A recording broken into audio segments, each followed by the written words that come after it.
Pemirsa, Presiden terpilih Joko Widodo menyatakan pemerintahannya ke depan akan memusatkan pembangunan dari wilayah pedesaan. Hal ini diungkapkan dalam pidato di Kongres Pergerakan Desa pada siang hari ini. Informasi terkini kita telah bergabung bersama Aisyah Miadinar langsung dari rumah dinas Gubernur DKI Jakarta. Dan Aisyah, apakah saja program prioritas Jokowi yang disampaikan dalam pertemuan hari ini? Zakia, hingga saat ini Jokowi masih belum membicarakan mengenai detail dari program-program apa saja yang akan dilaksanakannya dalam pembangunan desa di pemerintahannya mendatang. Namun hingga saat ini Jokowi masih menegaskan bahwa dirinya sangat ingin pembangunan desa ini akan dilakukan secara berintegrasi dengan desa-desa di sekitarnya sehingga nantinya pembangunan desa ini akan mengambil konsep klaster. Selain itu, untuk pembangunan desa juga masih tergantung dengan kondisi dan juga masalah yang berada di masing-masing desa tersebut.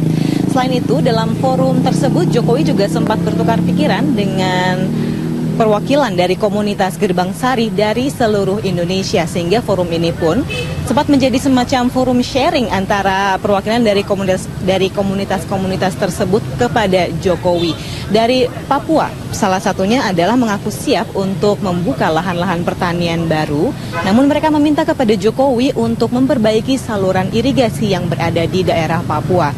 Selain itu, perwakilan dari Kalimantan pun sempat mengeluhkan kualitas hidup dari masyarakat di sana yang rendah. Padahal daerah Kalimantan merupakan salah satu daerah dengan penghasil batu bara. Dan mereka pun meminta Jokowi untuk memperhatikan hal tersebut untuk pemerintahan ke depannya. Dan selain itu Jokowi juga berencana membuat sistem pembangunan desa yang rapi serta pengawasan yang ketat dari dana operasional desa sebesar 1 hingga 1,4 triliun rupiah nantinya. Dan dengan demikian diharapkan dengan pembangunan desa yang berintegrasi serta sistem dan pengawasan yang ketat dari dana operasional desa, maka diharapkan tingkat kemiskinan di seluruh Indonesia ini akan bisa lebih ditekan lagi. Dan berikut, Zakia, adalah pernyataan Jokowi tentang pembangunan desa. Yang paling penting sekarang itu menyiapkan sistemnya. Menyiapkan sistem bagaimana itu bisa sampai ke desa. Yang kedua, menyiapkan juga sistem manajemen yang ada di desa itu. Artinya apa? Mereka punya perencanaan yang baik. Organisasi yang mengelola itu juga siap. Setelah itu dari pusat pengawasannya juga harus jelas seperti apa sistemnya. Kalau itu tidak disiapkan, uang yang berpuluh triliun itu bisa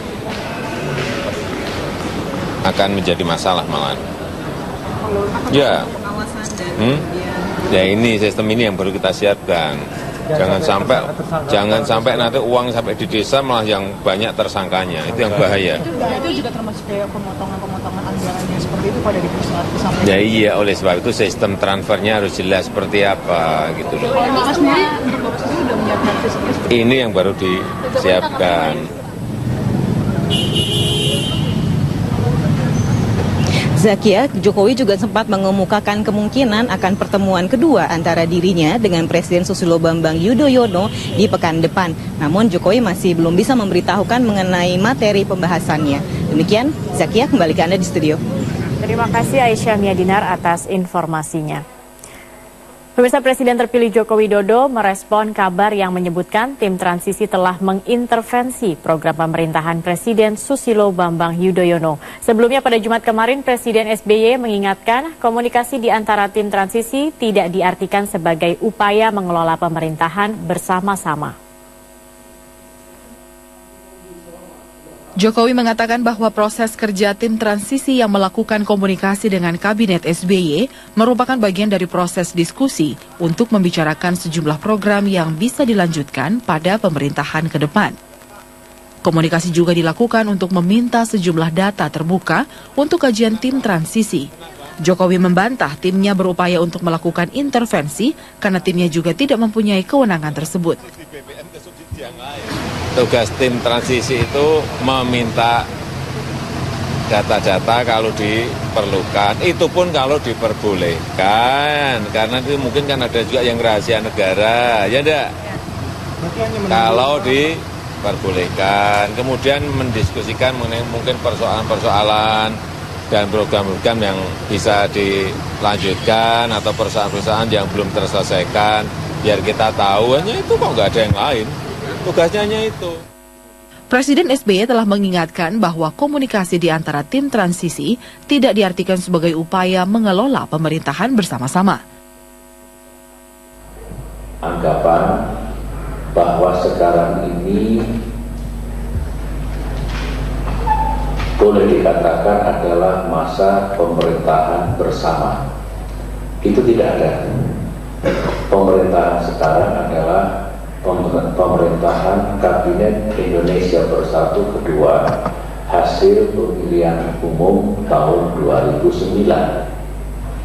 Jadi kalau cara pandang atau mindsetnya kita harus lakukan bersama-sama, perencanaannya bersama-sama, pengelolaan masalahnya bersama-sama, mengatasi subsidi bersama-sama. Saya katakan dulu. Jadi sampai dengan tanggal 20 Oktober 2014, segala hal yang berkaitan dengan pemerintahan kita, saya yang bertanggung jawab. Pembentukan tim transisi sendiri sebelumnya juga telah didahului dengan pembicaraan antara SBY dengan Jokowi.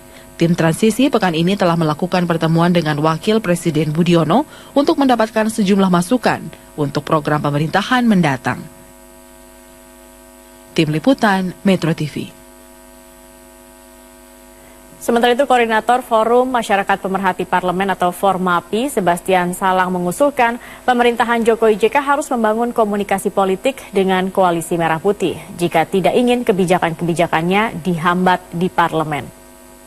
Mesti ada upaya sekarang ini dari Koalisi Jokowi JK untuk mencoba membangun komunikasi dengan kelompok Koalisi Merah Putih. Apakah ada yang bisa diajak? Karena itu memang dibutuhkan sikap politik yang tegas dari Jokowi JK sekarang. Mau mengajak 1-2 partai dari Koalisi Merah Putih atau sama sekali tidak. Kalau seandainya mereka tidak mengajak atau tidak menambah anggota koalisinya, maka harus sudah siap dengan skenario-skenario politik yang akan terjadi.